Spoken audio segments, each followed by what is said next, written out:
भन्दा भोको भइन्छ, न कर्म गरेको फल प्राप्ति भएको आफूलाई चिन्तन हुन्छ, न त धर्म गरेको आभास हुन्छ।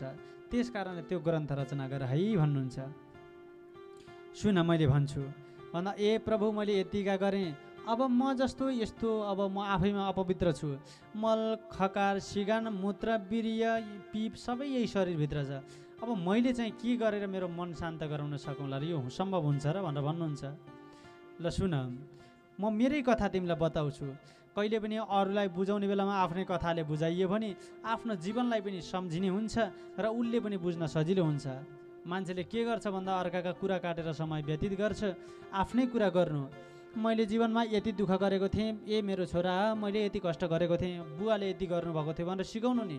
फलानाले यसरी गर्यो, एउटा घर बनायो, तैँले दुईवटा घर बना भन्ने होइन।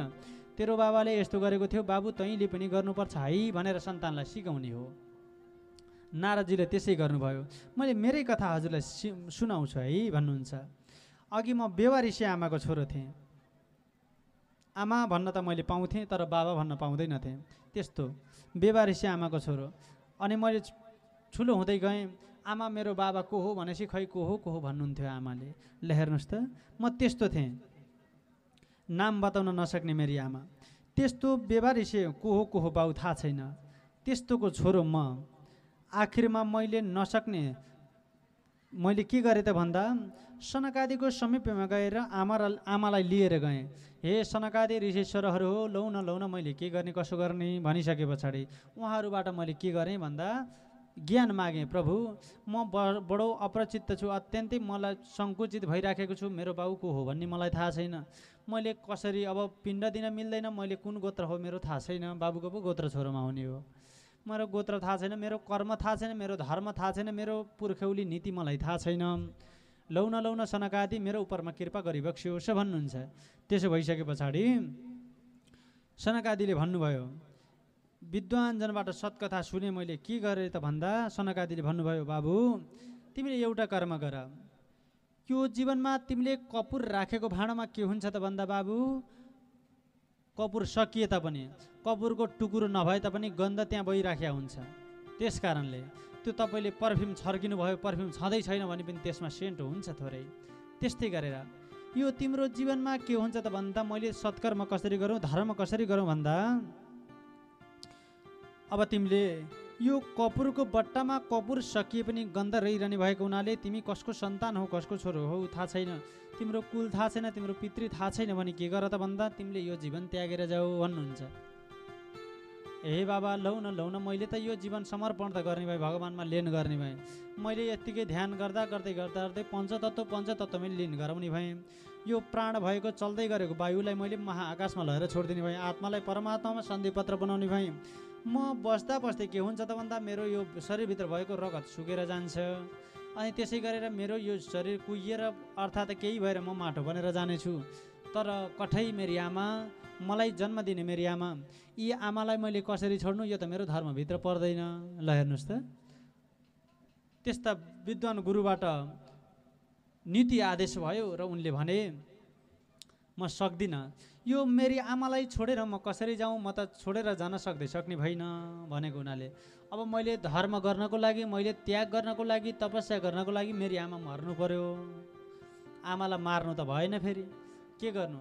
ए आमा लौ अब मैले धर्म गर्नुपर्छ भनेपछि तिनी आमा झन् छोरो धर्मात्मी बनिया छ, पूजा गरेको छ, ल्याएको छ, खुवाएको छ, आनन्द। आमा त झन् सुकिली हुँदै गइन है, मोटाउँदै गइन। अब ए आमा तिमी मरेपछि मैले धर्म गर्ने हो नि आमा भन्छ छोराले। म मर्दैन छोरा, यति माया गरिराखेको छस्, अब मलाई तैँले हेला पनि गरेको छ नि, यति माया गरिरहेको छ, म मर्नै सक्दिनँ। खै फेरि जो मान्छे मर्न पाए हुन्थ्यो, काल आए नि हुन्थ्यो, लय नि हुन्थ्यो भने त्यही मर्दैन, आए नि हुन्थ्यो। यस्तो छोराबारीबाट अटन खटन भएर बस्नुभन्दा लय नि हुन्थ्यो, कालाले भन्यो, त्यसैलाई लान्न। फेरि अब त्यो आमा मर्दै मरिनन्, के गर्ने कसो गर्ने। आमाको सेवा गर्दा छोरोले समय बिताउँदै जानुभयो। र एक दिनको कुरो थियो, आमालाई के भएछ त भन्दा साँझको प्रहरमा गाई दुहेर फर्किने मुहुर्तमा आमा गाई दुन जानुभयो र गाईको गर्नुभयो, अर्थात् स्पर्श गर्नुभयो। गाई दुहेर दुध लिएर आउने क्रममा आमा के गर्नुभयो त भन्दा आमा को प्राण गयो अर्थात् आमा मर्नुभयो। आमा मरिसके पछाडि अनि उसले के गर्यो त भन्दा आमाले गाई दोहोर आउने क्रममा बडो गाह्रो भयो। त्यसै क्रममा सर्पले डस्यो, आमालाई सर्पले टोक्यो र आमा मर्नुभयो। बडो गाह्रो भयो, दुःख भयो। सर्पले टोकिसके पछाडि के भयो त भन्दा छोरो खुसी भयो। आमा मरेपछि हामी धरधरी रुन्छौँ नि, होइन। आमा बाँचुन्जेल चाहिँ रुनी हो, मैले आमालाई केही गर्न सकिनँ भनेर। मरिसकेपछि धरधरी त्यो 2 बाल्टिन पानी जस्तरी आँसु चुहाए पनि हुने त केही होइन। मरेकी आमाले केही पाउने त होइनन्। त्यस कारणले आफ्नै आमा जीवित छँदै आफू रुने हो, किनकि मैले मेरी आमाको लागि केही गर्न सकिनँ। कठै मेरी आमा, म सुकिलो लगाएको छु, म गाडीमा हिँडेको छु, म खुसीमा रमाएको छु, म कहिले कता गएको छु। मेरी आमा घरैमा बसेकी छन्, कठै कहीँ तीर्थ पनि जान पाएकी छैनन्। मैले मेरो आमाको लागि के गरेँ भनेर हेर्ने हो। त्यस कारणले मरेपछि रुने होइन। विद्वान ऋषिहरू र तपस्वी मेरै गुरुले पनि पढाउने बेला भन्नुहुन्थ्यो, बाबु बाबा आमा मरेपछि नरुनु है। हाँस्नु त हुँदैन, किनकि मरेपछि हाँस्ने त कुरा भएन, तर नरुनु। रुनी के हो त भन्दा जसले आफैलाई बुझेको छैन त्यही मान्छे रुन्छ। रुनु त आमा बाबा बाँचुन्जेल रुनी हो, किनकि उनीहरूको धर्म मैले निभाउन सकिनँ। मेरा हजुरबुवाको नीति मैले आफूले पालना गर्न सकिनँ। मेरो बाबालाई धर्मको आचरण मैले के गरिनँ, आवाज दिलाउन सकिनँ भनेर आफैलाई आत्मग्लानी गरेर रुनी हो। बाबु नरुनु है भन्नुहुन्छ विद्वानजन गुरुहरूले पनि, र रुनु हुँदैन। ल हेर्नुहोस् त, आमा मरिसके पछाडि छोरो खुसी भयो। लौ अब आमा बाँचुन्जेल उनलाई स्याहार सुसार गर्नै पर्यो, बेलुका गोडामा तेल लाउनै पर्यो। या आमा आऊ कठै आज खुट्टा खायो होला भन्यो, हिलोमा गयो कि आमा भन्यो, फेरि खुट्टाका काप्चामा तेल लगायो, तेल बेसार लगाइदियो, गर्नु परिरहने। आमा मरिन आनन्दै भयो। छन्जेल त माया गरेर राखेकै हो नि आमाले। कठै मेरो छोरीले कति माया गर्छ भनेकी थिइन्। अब दैवले लानु थियो, सर्पले टोक्यो, आमा बित्नुभयो। अनि त्यसपछि छोरोले के गर्यो त भन्दा पूर्व जन्मको कुरा है, यो नैमिषारण्य नाम गरेको क्षेत्रमा सुत पौराणिकले सुनाइरहेको कथा के छ त भन्दा त्यहाँ व्यासजी महाराज आउनुभयो। व्यासजी महाराज अप्रसन्न भएर बडो दुखी भएर सरस्वती नदीको किनारमा गएर रोइरहनु भएको छ। त्यसै क्रममा को आउनुभयो त भन्दा नारद भगवान आउनुभयो। नारदले ए व्यास तिमी नरौ, रुनी होइन भन्नुहुन्छ। के गरौँ त भन्दा म यस्तो यो मेरो चोला लिएर मैले कसरी कुन ग्रन्थ रचना गरौँ, मेरो जीवनको मुक्ति कसरी हुन्छ र भन्नुहुन्छ। होइन म भन्छु सुन त भनेर आफ्नै कथा आज कले नारदले सुनाउँदै हुनुहुन्छ। नारद पूर्व जन्ममा के हुनुहुन्थ्यो भन्दा बेबा ऋषि बाबुको छोरो हो। आमा बितिसके पछाडि आज के भयो भन्दा नारद खुसी हुनुभयो र त्याग गर्न जानुभयो। अनि भगवानको भक्तिमा मन लगाउन थालेँ मैले हे व्यास महाराज भनेर व्यासलाई बुझाइरहनु भएको छ। भगवानको भक्तिमा मैले बल्ल मन लगाउन पाएँ, आमा बितिसक्नुभयो त्यस पछाडि। अनि भगवानले मलाई आज्ञा गर्नुभयो, बाबु तिमीले के गर त भन्दा त्यसै गरेर पहिले जस्तै भन्नुभयो। आध्यात्म हृदयबाट जागिसके पछाडि आफूले त्याग गर्दा गर्दै आँखा चिम्म गर्दा भगवान प्रकट भएर, ए बाबु तिमी बेबा ऋषिको सन्तान हौ। के हुन्छ त भन्दा कपुरको बट्टामा गन्ध भए जस्तै तिम्रो शरीरमा पनि तिमीमा पनि के छ त भन्दा अपूर्णता छ, किनकि तिम्रो कुल धर्म गोत्र वंश केही पनि थाहा छैन। त्यस कारणले तिमी तत्त्वज्ञानी हुने हो भने अर्को जन्म ल्याऊ है बाबु भनिसके पछाडि मैले ध्यान गरेँ र मैले के गरेँ त भन्दा भगवानले मलाई उपदेश दिइबक्स्यो र मैले त्यही आदेश माने। अनि मैले सुकेको पात खाएर भोकै त मर्न सकिन्न, के गरौँ त्याग गर्न सकिन्न, खान त खानै पर्यो। सुकेको पात खाएर मैले के गरेँ त भन्दा यो शरीर त्यागेँ र अर्को जन्म मैले कर्मेष्ठी ब्राह्मणको छोरा भएर जन्मिएँ। त्यसपछि मलाई भगवानले फेरि पनि म ध्यान गर्न थालेँ। पूर्व जन्ममा गरेको कर्म है, आमालाई धर्म गर्यो र अर्कोचोटि के भयो भन्दा कर्मेष्ठी ब्राह्मणको छोरो भयो है। तत्त्वज्ञानी अहिलेका ब्राह्मण के हामी ब्राह्मण जस्ता छौँ त नि? ब्राह्मण भइसकेपछि कहिले पनि लोभ लालच अहमता घृणा द्वेष भाव कहिले पनि हुनु हुँदैन। अहिलेका ब्राह्मणहरू के छ अब कुरै छोडौँ होइन। कहिले पनि ब्राह्मणहरू भनेको धर्म निभाउनु पर्छ। पैसा आर्जन गर्ने पनि धेरै कर्महरू हुन्छन्। अहिलेका ब्राह्मणहरूले हत्तानपत्ता पूजा गराउनु पाएको छैन, कति पैसा चढाएको छ भनेर त्यहाँ हेर्न थाल्छ। यता हेर्ने नि 10 र 5 भन्दा अरू छैन, के हेर्ने हो खै है? छन् हाँस्नुहुन्छ गुरु खै त। अहिले बाहुनले टक्क गोदान कति गर्यो, कति 5 रुपियाँ गर्यो कि 10 रुपियाँ गर्यो, त्यही हेरेछ अनि मनभरि भक आफै पापले भरिराखेको छ। बाहुनले चाहिँ मनमा पाप राख्यो भने त्यो यजमानले पुण्य कसरी पाउने हो फेरि? त्यस कारणले पैसा कमाउन अरू कर्महरू छन्। वैश्य हुनु, शूद्र हुनु अर्थात् अरू अरू कर्म गर्नु, व्यापार गर्नु, व्यापारमा जति पनि नाफा खान पाइयो है त। हाम्रो साउजीलाई हाकिम साहबलाई भनौँ, व्यापारमा जति पनि नाफा खान पाइयो, तर त्यो क्रेताको मन जितेर है, ऊ खुसी भएर लौ हजुर यति यति हो भनेर उसलाई खुसी बनाएर साउले मलाई दियो, प्रसन्न होस्, ऊ 5 रुपियाँलाई भन्ने 50 रुपियाँ पार्नुहोस्, त्यो तपाईँको क्यापासिटी हो है। परीक्षामा त एउटै क्वेसन आउने हो, त्यही प्याराग्राफ त यति हो किताबको, होइन र? त्यो कोही लेख्ने विद्यार्थीहरूले त्यसलाई मिलाइजुलाई चिटिक्क पारेर लेख्छ, त्यो 5 मा 5 नम्बर 1 नम्बर नघटाउने गरेर पाउँछ। कसैले त्यसलाई त्यही चराले आजी गरे जसरी लेख्छ, अनि के हुन्छ, त्यो नम्बर 5 मा 2 पनि पाउँदैन। त्यसै गरेर कोही व्यापारी धनाढ्य बनेका छन्, उनीहरूले व्यापारको लिङ्क, व्यापारको आफ्नो दक्षता प्रयोग गरिरहेका हुन्छन्, किनकि उनको धर्म नै व्यापार गर्नु हो। त्यो व्यापारलाई धर्म मान्नुपर्छ। हाम्रो धर्म के हो त भन्दा, ब्राह्मणको धर्म है, यज्ञ गर्नु र गराउनु, दान लिनु र दिनु, अनि पढ्नु र पढाउनु हाम्रो धर्म हो, यति मात्रै हो।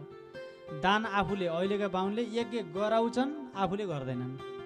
दान लिन्छन् जति दिए पनि, तर आफूले दिन्नन्। अनि आफूले पढ्छन्, तर अरूलाई पढाउन्नन्। यज्ञ गराउँछन्, आफूले गर्नलाई पैसा हुन्न। दान लिन्छन्, दिनलाई हुन्न, आफैले खान पुग्दैन जजमान दिएकोले। आफूले पढ्छन्, धर्म पढ्नलाई पैसा लाग्दैन। पढाउनलाई के हुन्छ, अहिले यी हामी संस्कृत पढाउँ भनेपछि पैसा दिन्छु बाबा, पढ भन्दा नि पढ्दिन्न। खै संस्कृत पढ्नेलाई 3000 पैसा पाइन्छ, 1 महिनाको 3000 पैसा दिन्छ नेपाल सरकारले संस्कृत पढे बापत। नारीलाई 3000, दलित जनजातिलाई 3000, अनि छोरी मान्छेलाई 1500 र छोरो मान्छेलाई 1000 रुपियाँ पैसा दिन्छ पढे बापत नेपाल सरकारले। त्यही पनि हेर्नु त पढ्दैनन्। खै अरूले हेर्नु त करोडौँ खर्च गरेर छोराछोरीलाई पढ्न विदेश पठाए, मर्ने बेलामा छोरो उतै छ, बाबुआमा कुहिएर मर्नुपर्छ। संस्कार पढाए, संस्कृत पढाए र धर्म पढाए, के हुन्थ्यो भन्दा, जान्थ्यो नि छोरोले, धर्म सिक्थ्यो, पाप र पुण्य थाहा पाउँथ्यो। मेरी आमा रुनी बेलामा मैले आमालाई रुवाउनु हुँदैन, आमालाई छडी हान्नु हुँदैन भन्ने सिक्थ्यो। सिकाउँदैन, यो धर्म नाश हुने बेलामा यस्तो हुन्छ। त्यस कारणले यज्ञ गर्नु, गराउनु, दान लिनु र दिनु, पढ्नु र पढाउनु ब्राह्मणका धर्म भनेको यति हुन्। त्यस कारणले म कर्मेष्ठी ब्राह्मणको छोरो भएँ। पूर्व जन्ममा मैले के गरेको थिएँ त भन्दा, आमालाई अत्यन्तै माया दिएको थिएँ। आमाले मर्ने बेला पनि मेरो छोरोले मलाई अति माया गर्थ्यो। कठै मेरो छोरो दुःख पायो कि भनेर बाटामा जति बेलै मलाई चिन्तन गर्नुहुन्थ्यो। त्यस कारणले म कर्मेष्ठी ब्राह्मणको छोरो भनेर जन्मिएँ। कर्मेष्ठी भनेको कामै उसको के गर्नु त भन्दा, पूजाआजा गर्नु, दान दिनु लिनु, अनि पढ्नु र पढाउनु, उसको कर्मै त्यही थियो। त्यो ब्राह्मणको छोरो भनेर म जन्मिएँ है भन्नुहुन्छ आज नारदले व्यास महाराजलाई। त्यसरी म छोरो जन्मिएँ। त्यस पछाडि फेरि त्यसपछि मलाई फेरि मैले के गरेँ, अब त पहिले त झन् कसको छोरो हुँ, कुन जात हो, कुन धर्म हो, थाहै थिएन। त्यसै गरेर अहिले त झन् म ब्राह्मणको छोरो भनिसके पछाडि मैले ध्यान गर्न, तपस्या गर्न पाउने। अहिले त झन् आनन्दै छ। ल हेर्नुहोस् त, अरूले पनि पढे हुन्थ्यो भनेर नेपाल संस्कृत युनिभर्सिटीमा दलित जनजातिले 3000 त 1 महिनाको पैसै पाइन्छ। 12 त्यहाँ 36,000 वर्षको पैसा पाइन्छ, तै पनि पढ्दैन। खै पढ्नु नै ज्ञान। कहिले पनि मान्छे कहिले पनि जन्मजात बाहुन भएर बाहुन हुँदैन। ब्राह्मण हुनका लागि विभिन्न चरणहरू पार गर्छ। जन्मना जायते शूद्रो कर्मेण द्विज उच्यते भनेको छ। जन्मिने बेला सबै शूद्र हो, हामी पनि जन्मिने हो, अर्को पनि जन्मिन्छ, त्यसलाई केही पनि थाहा हुन्न। कर्म कस्तो गर्छ, के पढ्छ, कुन आचरण छ, कुन धर्म छ, कुन गन्तव्य छ, त्यो हेरेर मात्रै ऊ ब्राह्मण हुने हो। शास्त्र जान्नुपर्छ। फलाना मेरा बाहुन थिए भनेर अहिले मजाले बाहुन भनेर हिँड्न कहाँ थोरै पाइन्छ। त्यसै पढ्नुपर्छ। कति दुःख हुन्छ पढ्नलाई। ग्रन्थ त्याग गर्नुपर्छ, तपस्या गर्नुपर्छ। धरी त्यो दुःख हुने बेला बिहानमा त्यो गुरुले 3 बजे उठेर सन्ध्या गर भनेर बसाउने, अनि गुरु चाहिँ बिस्तारमा सुतिरहने। त्योभन्दा अगाडि गुरुले सुन्नी गरेर मन्त्र जाप गरेर हामीले माला जप्नुपर्ने। 3 बजेदेखि 9 बजेसम्म बसी यो खुट्टा दुखेर हैरान। त्यसरी कठोर त्याग गरेर पो त धर्म जानिन्छ। गाह्रो छ धर्म गर्नलाई है त। यसरी अब कर्मेष्ठी ब्राह्मणको छोरो बनेर म जन्मिएँ। त्यो छोरो बनिसके पछाडि मैले अब धर्म गर्ने मेरा विभिन्न बाटाहरू खुल्न गए र मलाई भगवानले उपदेश गर्नुभयो। र म फेरि के गरेँ त भन्दा, त्यो जीवन मेरो मुक्ति भयो र अर्को जन्ममा मैले अहिले ब्रह्माजीको 10 भाइ छोराहरूमध्ये कान्छो छोरो भएर म जन्मिएँ। कान्छो छोरो अलि प्यारो पनि हुन्छ, माया लाग्दो पनि हुन्छ होला। जेठो जति त्यति भावुक नहोला, जेठो जति त्यति व्यावहारिक कान्छो नहोला, तर कान्छो छोरो बाबाआमाको प्यारो हुन्छ, किनकि काखको छोरो भन्ने हुन्छ। यहाँ पनि त्यही रहेछ, उहाँ पनि त्यही रहेछ। ल हेर्नु त, यहाँ पनि त्यस्तै हो। जति जे गरोस् जेठी बुहारीले आनन्द पालेछ होइन, यहाँ भन्न खोजे होइन है, फेरि त्यहाँ नबुझौँला। त्यहाँ ऊ आमालाई पनि त्यही हो, जताततै त्यही हो है त। जेठी बुहारीले घर आएर आनन्दले अति स्याहार गरिछे, सुसार गरिछे। आमा कपडा मैले हो कि भनेर धोइदिछे, तर कहिले कहिले कान्छी बुहारी आउँछ, कताबाट यतिका फलफुल लिएर आउँछ, यति कोसेल लिएर आउँछ, मेरी कान्छी बुहारी भनेछ, आमा उतै लपक्कै। ए बाबा, त्यो जेठीलाई आत्मगलानी हुने गरेर त नगरे हुन्थ्यो नि, होइन र? मनभित्रको माया के देखाउनु पर्ने हो र, होइन नि? त्यसै गरेर म भगवान्का कसको त भन्दा ग्रन्थमा आउँछ कुरा, मैले भने होइन, यसले भने हो है त। म कसको? ब्रह्माजीको 10 भाइ छोरो मध्ये कान्छो छोरो भनेर म जन्मिएँ र अहिले यसरी हिँडिराखेको छु। कहिले कता गएको छु, कहिले कता बसेको छु, खाएको छु, लागेको छु, घुमेको छु, कसैबाट उपदेश लिएको छु, कसैलाई उपदेश दिँदै हिँडेको छु। संसारमा रोग सन्तान पीर मलाई केही पनि छैन। विश्व ब्रह्माण्ड डुलेको छु, भगवान्को भजन गाथा गाएको छु, रमाएको छु।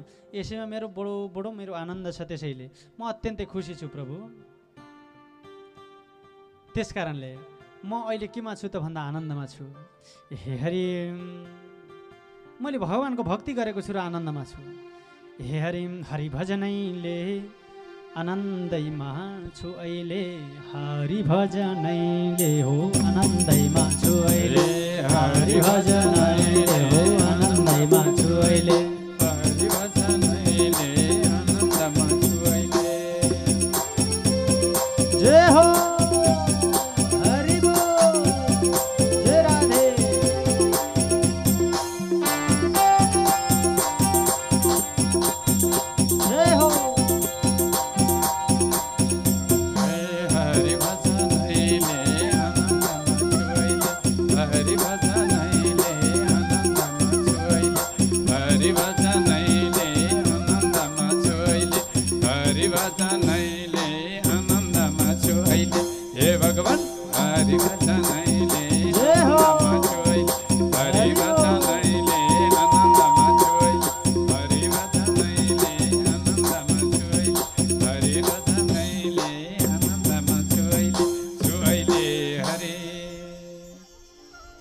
आनन्दैमा छु। मैले भगवान्को भक्ति गरेको छु, भजन गरेको छु, ध्यान गरेको छु, मनन गरेको छु, चिन्तन गरेको छु। हे व्यासजी महाराज, हजुर पनि खुसी हुनुहुन्छ भने मनको शान्तिको लागि एउटा मात्रै ग्रन्थ छ, त्यो ग्रन्थको नाम हो भागवत रूपी नाम गरेको ग्रन्थ रचना गर्नुहोस्, अनि तपाईँको हृदय प्रसन्न हुनेछ। हजुर चिन्तित हुनुपर्ने छैन है भनेर नारदजीले भन्नुहुन्छ। अर्काको कुरा थोरै त्यत्तिकै कहाँ खाइन्छ त नि? अर्काको कुरा खानको लागि त्यसको सबै हिस्ट्री थाहा पाउनुपर्छ।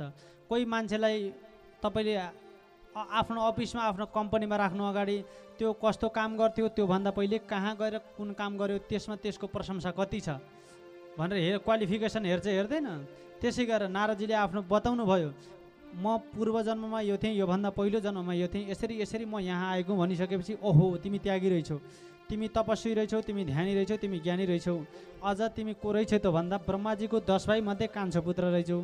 ब्रह्माजीले ज्ञान कति धेरै दिनुभएको होला आफ्नो कान्छो छोरालाई, झन् धेरै प्यारो गरेर। त्यस कारणले ल ठिक छ भनिसकेपछि अब त तिमीले मेरो कुरा मान्छौ है व्यासजी, यदि मेरो कुरा मान्छौ भने तिमीले भागवत रचना गर भन्नुहुन्छ। भागवत रचना गरिसके पछाडि तिम्रो जीवन मुक्ति हुनेछ भनिसके पछाडि भागवत भनेको के हो त भन्दा भाव्यते सर्ववेदेषु गीयते नारदादेवी बवदन्ते त्रिलोकेषु ततरन्ति भवसागरम। यो भाव भनेको भाव्यते सर्ववेदेषु, सबै वेदहरूको एउटा के हो त भन्दा भाव हो। अनि गीयते नारदादेवी, यो नारद आदि ऋषिहरूले, तपस्वीहरूले, सन्यासीहरूले गाउने गीत हो एक किसिमको यो भागवत। बवदन्ते त्रिलोकेषु, यो स्वर्ग मर्त्य र पाताल तीनै लोकहरूमा के गरिन्छ भन्दा गाइन्छ यो गीत, अर्थात् बोलिन्छ, सुनाइन्छ। अनि यो सुनिसके पछाडि के हुन्छ त भन्दा ततरन्ति भवसागरम, अनि यो पवित्र रूपी रसकथा सुनिसके पछाडि भवसागरबाट तरेर गइन्छ। त्यस्तो पवित्र ग्रन्थ हो भागवत। भावनाको गति, भावना रूपी ढुङ्गालाई गति दिएर बगाएर है गति दिएर बिस्तारै बिस्तारै चलाउँदै लिएर गएर अनि के गर्दा भन्दा जीवन र जगतलाई बुझाउँदै बुझाउँदै वर्णन गर्दै भावना रूपी ढुङ्गालाई बगाउँदै बगाउँदै लिएर गएर अनि गति दिने बिस्तारै बिस्तारै गति दिने अनि गति दिने ब भनेको जीवन र जगतको वर्णन गर्दै गर्दै ढुङ्गामा जाने बेलामा तपाईँ काशीमा जानुभयो भने तपाईँलाई 80 घाट डुलाउने बेलामा त्यो नाउले त्यसको बारेमा सम्पूर्ण व्याख्या गरिदिँदै जान्छ है।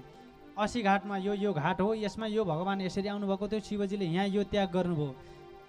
बनारसका 3वटा नाम छन्, यो हो एउटा तपोवन, एउटा काशी, एउटा वाराणसी। या सबै सिकाउँदै जान्छ नि त्यो ढुङ्गा नाउवालाले। तपाईँ जहाँ जानुभयो भने पनि त्यो ढुङ्गाले सिकाउँदै जान्छ। देवघाट जाँदा पनि नाउले सिकाउँछ। त्यस्तै गरेर म नाउ बनेर आएको छु, मैले यो भावना रूपी ढुङ्गामा बसेर गति दिएर बिस्तारै हजुरलाई गति दिएर जीवन र जगतको वर्णनहरू सुनाएर तरन्ती भवसागरम यो तारण गर्नु, अर्थात् यो जीवन र जगतको भवसागरबाट तारेर मोक्ष प्राप्ति गराउनु ग्रन्थ हो भागवत है। यसरी बुझौँ। अनि यसरी भागवत रूपी रसकथा सुनाउँदै हुनुहुन्छ प्रभुले। अब कसरी ग्रन्थ रचना गर्ने होला भन्दा भगवानको गतिलाई वर्णन गरेर तारण गर्नु यसरी हो। भागवत रचना गरेर है बाबु भनिसके पछाडि हवस् मैले गर्छु। अब सबैभन्दा पहिले चतुश्लोकी भागवतमा परिणत गर्नु। सुरुमा 4 श्लोकी भागवत भनेर 4वटा अक्षर बन्यो। बनिसके पछाडि फेरि 4वटा अक्षरलाई 4वटा श्लोकमा परिणत गर्नुभयो। के छ त भन्दा 4वटा श्लोकमा है अहमेव समेवाग्रे नान्यद्यत शतशतपरम पश्चादहं यदि चत्त योवशिष्यत सोस्म्यहं रीत्यर्थं यत् प्रतीयत न प्रतीयत चात्मनि तद्विद्यात् नो मायं यथा वासो यथा तमं यथा महन्ति भूतानि भूतेषु च वचिषनो प्रविष्टानि तथा तेषु न तेष्वम् एतावदेव जिज्ञासं तत्त्व जिज्ञासुनात्मनम् अन्वय व्यतिरेकाव्यम यदि सत् सर्वत्र सर्वदा भनेर 4वटा श्लोकमा भागवत रचना गरिबक्स्यो। सबभन्दा पहिले 4वटा अक्षर अनि त्यसलाई फेरि 4वटा श्लोक बनाइबक्स्यो। 4वटा श्लोक भइसके पछाडि लौ 4वटा श्लोकबाट पनि सन्तुष्टि हुनु भएन। 4वटा श्लोकबाट नभइसके पछाडि अनि के गर्नुभयो त भन्दा बिस्तारै लौ यो 4वटा श्लोकबाट मेरो मुक्ति भएन, म खुसी भइन भनिसकेपछि 18,000 श्लोकमा परिणत गरेर व्यासजीले भागवत ग्रन्थ रचना गर्नुभयो है। यसरी भागवत रचना यसरी भएको है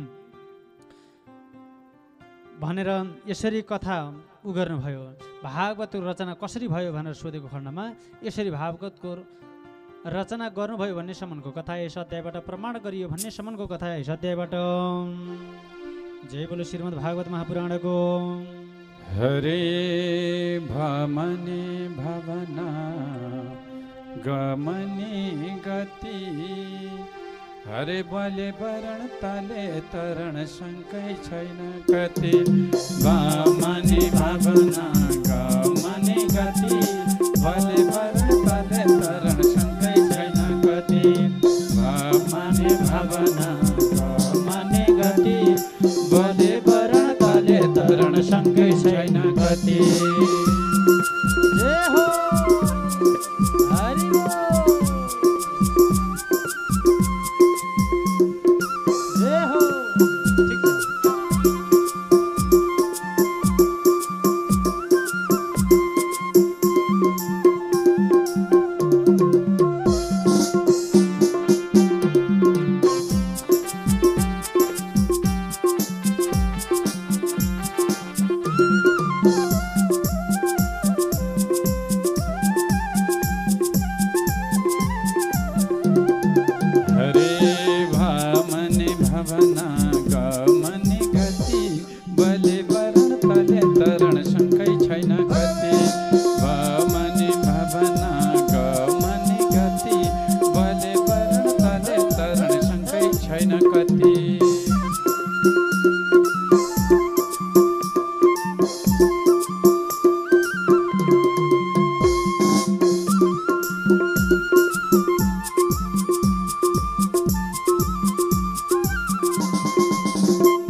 हरे भामनि भावनाका माने गति भले वरण तले तरण शङ्कै छैन गति भामनि भावनाका माने गति भले वरण तले तरण शङ्कै छैन गति हे भले वरण तले तरण शङ्कै छैन गति हरे भले वरण तले तरण शङ्कै छैन गति हरे भले वरण तले तरण शङ्कै छैन गति श्रेयतहं देवदेवेश नारायण जगत्पते स्तुतीय नावधानेन श्रुतयस्तु कथा श्रवम् सर्वे श्रोतारः सावधान भवन्तु।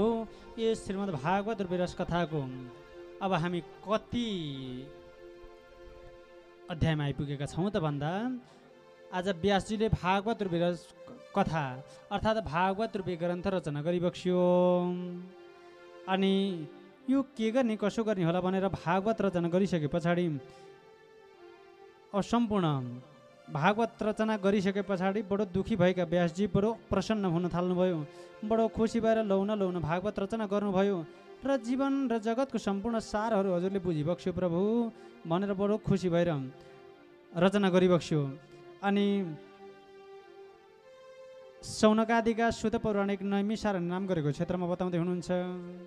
सुत पौराणिक रुखको जरामा आसन बनाएर बसिरहनु भएको सौनकादि 88,000 ऋषिहरू बटरम्मै तल बसिरहनु भएको कथा सुनाइरहनु भएको छ। लौ सौनकादि सुनिसक्यौ त भनेर हे सौनकादि अब व्यासजीले भागवत रचना गरिबक्स्यो। त्यस पछाडि नैमिषारण्य नाम गरेको क्षेत्रमा सबै बसिराखेका थिए।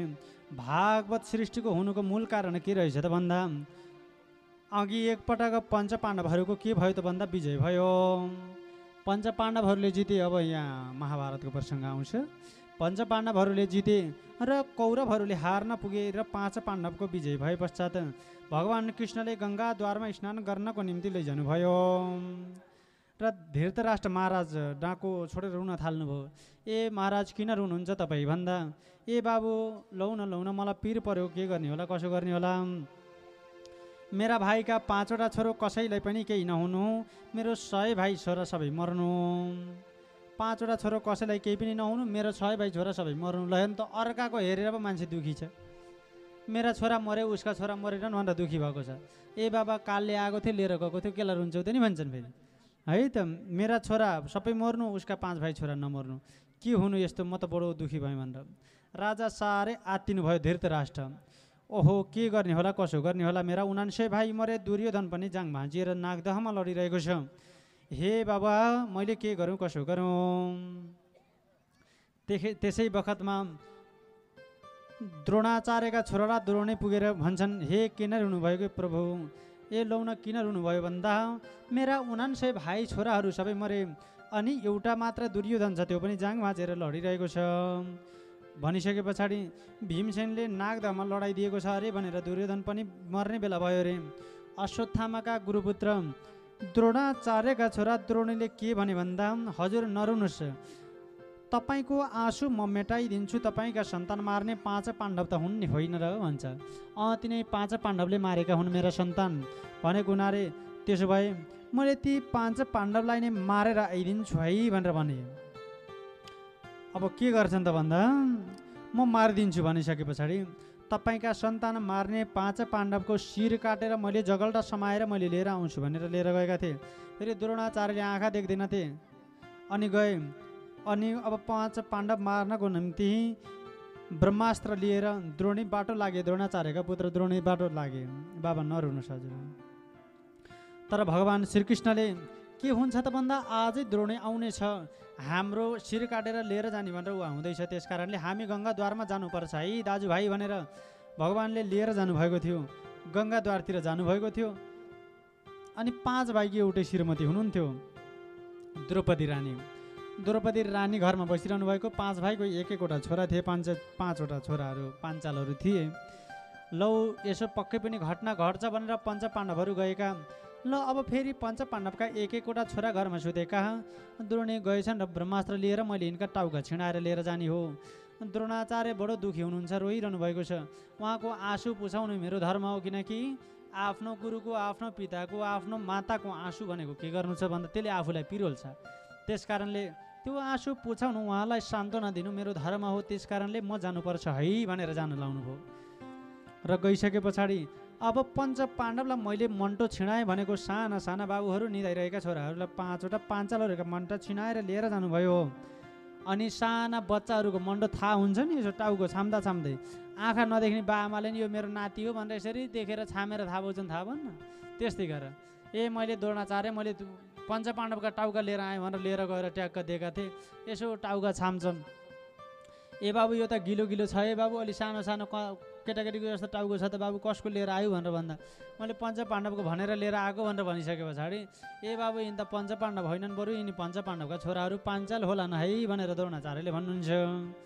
ए हो लौ न बर्बाद भयो, के गर्ने होला।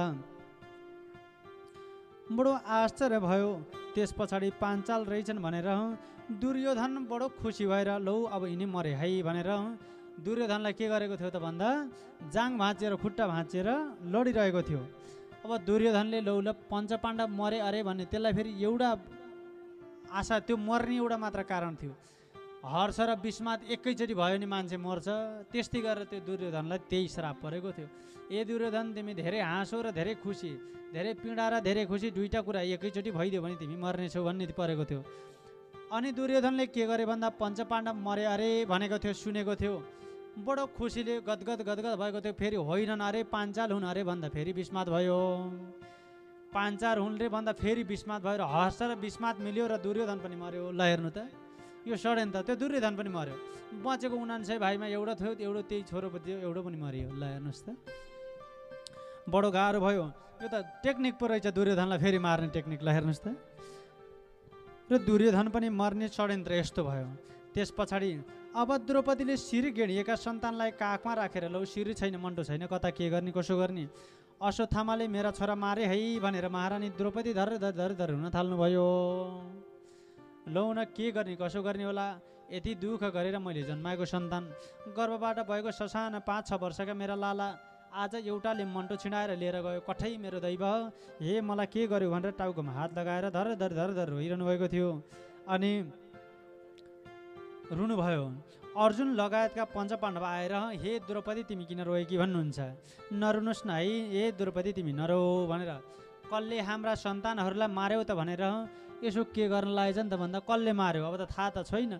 ऊ बेलामा अहिले जस्तो मोबाइल हुन्थेनन्, सिसी क्यामेरा हुन्थेनन्, अब यसो जाँच्न थालेछन् को आएको थियो बाटोमा भनेर यसो पाइला नाप्न थालेछन् पाइला। त्यही भएर अहिले पनि कहिले कहिले कहीँ केही भयो अब भने पुलिसले हत्तनपत्ता डोरी नापेर यहाँभित्र कोही पनि नजाऊ भन्छ, भन्दैन कसैको हातको फिङ्गर प्रिन्ट त्यहाँ हुन्छ भनेर। त्यस्तै गरेर यसो पाइला नाप्दै जाने क्रममा अनि अश्वत्थामाले मारे अरे भन्ने सुनेर बरु बर्बाद भयो। यसो थाहा पाए ओहो यो त खुट्टा पक्यो अश्वत्थामाको हो भनेर आज्ञा भयो। लौ न अब अश्वत्थामाले मारेका रहेछन् भनिसके पछाडि महारामी अब के गर्नु त भन्दा महाराज अश्वत्थामालाई मार्नुहुन्न, गुरुपुत्रले मारेको भन्ने कुरा थाहा पाइन् उनले द्रौपदीले, तर उसलाई मार्न जान्छौँ भनेर आज अर्जुन आदि सम्पूर्ण पञ्च पाण्डव लागेका थिए। ए पतिदेव मार्नु हुँदैन किन भन्दा यो मलाई मेरो छोरा मार्दाखेरि यति मलाई दुःख भएको छ भनी बिचरा गुरुआमा कति रुनु होला आफ्नो छोरो मार्दाखेरि, त्यस कारणले मलाई परेको दुःख मेरी गुरुआमालाई हुनु हुँदैन कि त्यस कारणले। ल हेर्नुहोस् त आफ्नो छोरो जसले मारेको छ त्यसैलाई मार्न जान्छु भन्दा नजाए बाबु त्यसकी आमा रोली, म त रुनु परिहाल्यो त्यसलाई किन रुवाउनु। ल हेर्नुहोस् त्यो हो धर्म भनेको है। अनि म त रोइराखेँ मेरी गुरुआमा कति रुनु पर्ला, होइन मार्नु हुँदैन जानु हुँदैन भन्नुहुन्छ। बडो गाह्रो भयो। लौ न अब यिनले नै नमार्ने भनिसके पछाडि दण्ड दिने तिनै हुन्, अब सजाय त दिनु पर्यो। सजाय दिएन भने मान्छे बिग्रन्छ, अर्थात् त्यो व्यक्ति बिग्रिँदै जान्छ, त्यसलाई सजाय दिनु। कस्तो सजाय दिने भन्दा पहिले हुन्थ्यो क्या हाम्रा पहिले कालमा, यहाँ अन्यथा नहोस् हाम्रो माओवादी कालमा त्यो यो टाउकोमा टाटेपाटे बनाएर मोडेर गाउँभरि डुलाउँदै लिएर हिँड्थे पहाडतिर पनि। त्यस्तै त्यहाँ हेर्नु त अश्वत्थामालाई के गरेछन् त भन्दा लौ यिनलाई मार्नुहुन्न, गुरुपुत्रलाई नमार्नु भनेर द्रौपदीले भनिसके पछाडि अब के गर्नु भन्दा यिनको बेइज्जत त गर्नु पर्यो। अब मैले यस्तो कर्म गर्नुहुन्न भनेर उनलाई आत्मगलाइन त गराउनु पर्यो भनिसके पछाडि 4 पाटे मोडिदिएछन्, कपालमा यताबाट काटेर टाटेपाटे कपाल बनाइदिए अनि त्यसपछि छोडिदिए। जात जान्थ्यो त्यस्तो हुँदाखेरि। ब्राह्मणले एउटा धर्म ननिभाउँदा के हुन्थे, बाहुनले भगाएर बिहा गर्दा मात्रै जोइसी हुन्थ्यो उति बेला, त्यस्तो पो हुन्थ्यो त। कम्ती गाह्रो थियो बाहुनका नीति है, कम्ती दुःख थियो बाहुन बन्नलाई। एउटा मात्रै गल्ती गर्दा बित्तिकै त्यस्तो हुन्थ्यो। बिहे त बिहे नै हो, केटीले पनि मन पराए आफूले नि मन पराए, विधि पुऱ्याएर घरमा अग्निमा जौँ पोलेर आनन्दले त्यहीँबाट सिन्दुराएर ल्याए, बाहुनै भयो रे। होइन भने जा अब भोलिबाट तैँले यज्ञ गराउन पाउँदैन सारे। ल त्यस्तो हुन्थ्यो धर्म। त्यस्तै गरेर कर्म, सत्य कर्म गर्दै जानु। त्यस कारणले लौन मार्नु हुँदैन है, नमार्नुहोस् भनिसके पछाडि अब 4 पाटे मोडेर छोडिदिए। अनि बडो लाज भयो, के गर्ने होला कसो गर्ने होला भन्दा अब 4 पाटे मोडेर छोडिदिइसके पछाडि बेइज्जत भयो। अनि शिरको मणि झिकिदिए, अर्थात् शिरमा लगाउने शिरको टोपी झिकिदिए, अर्थात् शिरमा लगाउने शिरपे झिकिदिए। अनि उनको बेइज्जत भयो। त्यसपछि त्यसको कुलकै नाश गर्छु भनेर अभिमन्युकी पत्नी उत्तरा 12 वर्ष केटी गर्भवती भएकी थिइन्। अभिमन्यु मर्यो, सुकृति मर्यो, पाञ्चाल मरे। अब यो गर्भमा रहेको बालकलाई पनि मैले मार्छु भनेर 8 पटकसम्म कसले गर्यो त्यसले बाण हान्यो।